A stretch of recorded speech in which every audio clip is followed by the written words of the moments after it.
Alabama, the heart of Dixie. Once it was the historic and geographic center of the South. From the Civil War to the Civil Rights Movement, Alabama has played an important role in the nation's development. Now it's the center of the New South, a region characterized by prosperity, progress, and a growing population. About halfway between Atlanta and Birmingham lies Anniston, a bustling town like many others in America, but what makes Anniston unique lies in the heart of Calhoun County at the Anniston Army Depot. Inside this high-security facility are more than 2,000 tons of deadly chemical weapons stored there since the early 1960s. The counties around the depot are home to more than 350,000 people. The Fort McClellan National Guard Training Center, a $425 million Honda manufacturing plant, and the Talladega Superspeedway, where the population swells by more than 500,000 people twice a year for race week. All these people, their businesses and their property must be protected. This job falls to the men and women of the Chemical Stockpile Emergency Preparedness Program. Over the years, the United States built up a stockpile of chemical weapons to help safeguard the nation. Now, in accordance with an international treaty, the Army has been directed to destroy that stockpile. Anniston, Alabama is just one of 7 communities nationwide where these chemical weapons are currently stockpiled. The Chemical Stockpile Emergency Preparedness Program, or CSEPP, is a unique partnership between the Department of Homeland Security and the Army designed to enhance the abilities of communities to respond in the unlikely event of a chemical weapons emergency. Critical to the success of the program are the local communities themselves. 6 Alabama counties are part of the CSEPP program: Calhoun, Talladega, Cleburne, Etowah, Clay, and St. Clair. Jefferson, Lee, and Madison counties serve as host counties, housing evacuees during an emergency. The Fort McClellan Army National Guard Training Center is adjacent to the depot and has immediate response zone and protective action zone responsibilities. People from all levels of government, from emergency management agencies, local fire departments, law enforcement, hospitals, schools, and even volunteer organizations must work together to make sure the community is safe. Indeed, more people live around the Anniston Army Depot than any other CSEPP site. This unique challenge can only be met with creative problem solving and hard work.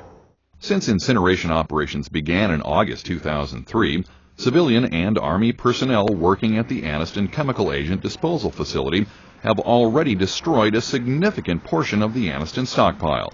The progress was so quick that the Washington Group, the government contractor charged with destroying the chemical weapons, named its Anniston Operation Project of the Year. The Chief of Army Public Affairs has recognized the Anniston community with public outreach awards.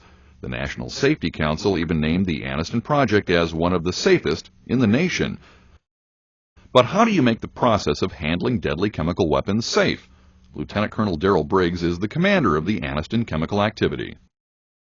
We developed the safety culture here in Anniston Chemical Activity and Anniston Army Depot through the leadership involvement, the leadership support, and direct employee involvement with the safety programs.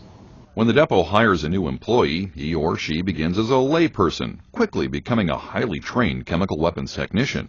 Craig Washko was a baker before he came to work at the depot in 1980. Our training program is constant. We're continuously training on something. If it's our yearly first aid, yearly CPR training, and if we're out in the field, we come up with our own particular training. But Washko's family lives here too.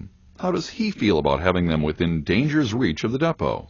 For years, I lived right outside the gate, about 8/10 of a mile from the parking lot, and I bought a new home 10 miles down the road. But for the majority of my time here, I've been right outside the main gate, so I feel very safe. Lieutenant Colonel Briggs, the commander of the Anniston Chemical Activity, put it to us this way. The safety record for Anniston Chemical Activity has been compared to working in a library. The numbers support the depot's claims. In May 2005, the depot celebrated more than 7 million hours worked without an injury that caused lost time. We have a theme here that safety is our priority, not just to our workers and to the environment, but to the community. And if you think about it, the workers here are the community.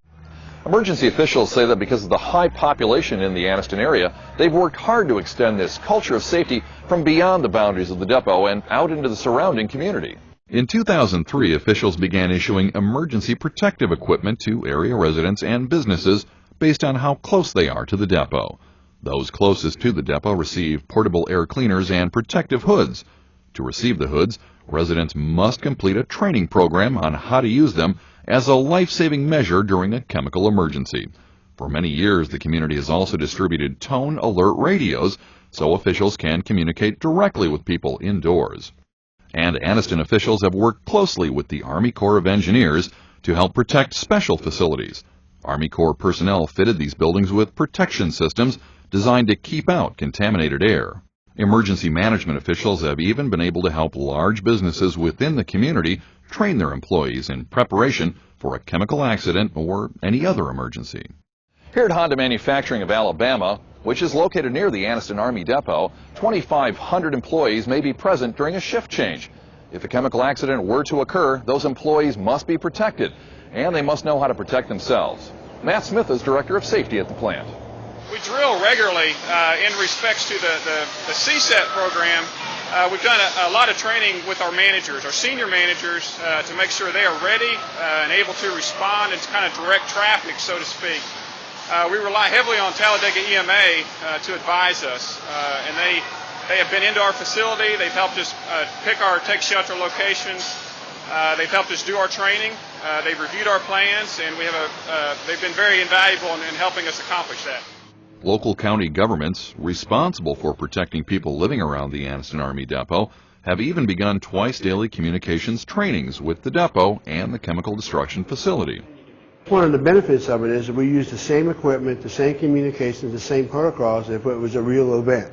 And so they practice what we would do during a real event, which makes them more efficient at their job. In the event of an emergency, frontline responders in the community are better prepared than ever before. In Anniston, the fire department now has a new vehicle designed to quickly decontaminate residents exposed to chemical agent. During yearly training exercises, the fire department practices decon operations to improve their skills. And in nearby Etowah County, the Volunteer Rescue Squad is now trained to manage the staging area for the county's emergency response. What this does is if an incident happens in this area and we are called into the scene, then we set up these various staging areas for the purpose of gathering equipment, personnel, and other items necessary for the operation to be run adequately and safely for all people concerned working with the incident. Technology is playing a greater role than ever before in the effort to protect the community. Local officials can now activate emergency sirens, tone alert radios, pagers, and the emergency alert system from one computer via the internet. And new software helps planners develop projections that can accurately predict the path a chemical plume may take in the air. We have a web-based program that allows us to activate our warning systems in order to notify the public quicker so that they can take protective action. Finally, to tie all these operations into an integrated response team, the Anniston CSEPP community participates in nearly full-scale exercises. All members of the response team, from the Army Depot to local hospitals, must practice the role they would play during a real emergency. Safety training and emergency preparedness has extended far beyond the emergency community here in Anniston, all the way here to the schools in Cleburne and Talladega counties. Emergency preparedness is now part of the recommended curriculum. A program called ACES, or the Alabama CSEPP Education for School Children, is designed to teach children how to respond in any disaster or emergency. The program also teaches children that they can take this information home to help their families prepare.